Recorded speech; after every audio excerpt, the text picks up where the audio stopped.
Here's an idea that might permanently change how you measure trading success. Most retail day traders fire off more than 150 trades every single month and still can't stay consistently profitable. Meanwhile, the traders who survive the longest, the ones whose accounts quietly grow year after year, often take fewer than 20 trades in the same period. What separates these two groups isn't intelligence, isn't starting capital, isn't fancy indicators or premium charting tools. It's something far simpler, and ironically, something most traders never master: patience. And once you understand this edge, you'll never look at the market the same way again.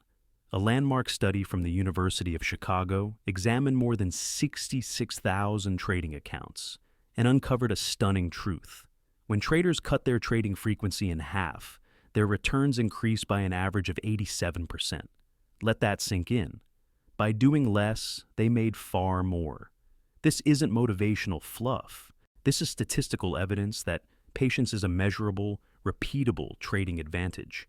Yet the entire retail trading world is engineered to push you toward impatience, flashy Discord alerts, rapid-fire notifications, chart gurus flexing their latest 10-second scalp, all designed to trigger the same neurological impulse: act now, trade now. Don't miss out. They profit from your impatience, not your success. But the traders who truly win, they behave nothing like that. Their real edge isn't in finding more setups, it's the courage to ignore 95% of them. A tale of two traders inspired by real patterns across history. Imagine two traders. Lena. She starts her morning reviewing her levels, catalysts, and macro context. She marks a few high probability zones and then waits. Some days she doesn't place a single order. Over a month, she takes an average of 18 trades and maintains a steady 64% win rate. Her style is similar to traders like Paul Tudor Jones: quiet, methodical, waiting for asymmetric opportunities.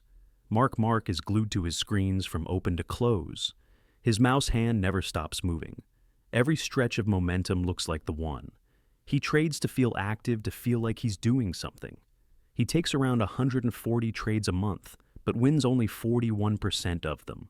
His style resembles the early years of Jesse Livermore, when emotional impulse caused devastating swings before he learned discipline. At first glance, Mark looks more committed, more hardworking.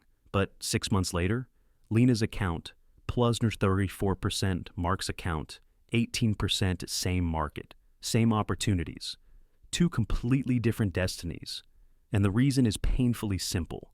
Lena only strikes when the odds are on her side. Mark trades boredom, noise, and adrenaline. The world's greatest traders all show the same pattern. Look at the legends. Warren Buffett has positions he's held for decades. He once said, "The stock market is a device for transferring money from the impatient to the patient." Richard Dennis, creator of the turtle trading experiment, taught his traders to wait for extremely specific breakout conditions and ignore everything else. Paul Tudor Jones famously said, "The best traders are risk managers first, traders second," meaning they wait for the perfect shot instead of firing blindly. Across every time, horizon long-term, swing, intraday patience compounds as a massive edge. When you slow down, you choose cleaner setups, you avoid emotional trades, you reduce cognitive fatigue, you stay calm enough to see real momentum, you preserve capital for true opportunities. If you're taking 150-plus trades a month, you're basically claiming the market gives you high probability setups every single day. But look around, does that sound logical? Markets trend maybe 20% of the time and chop 80% of the time. Impatient traders can't handle that silence, so they force trades. Trade boredom, trade noise. Patient traders do the opposite. They wait for the rare windows when the market structure aligns. Neuroscience supports this too.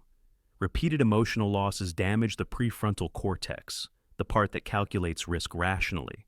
At the same time, it activates the amygdala, which amplifies fear and impulsive behavior. In simple terms, impulsive trading literally makes you think worse.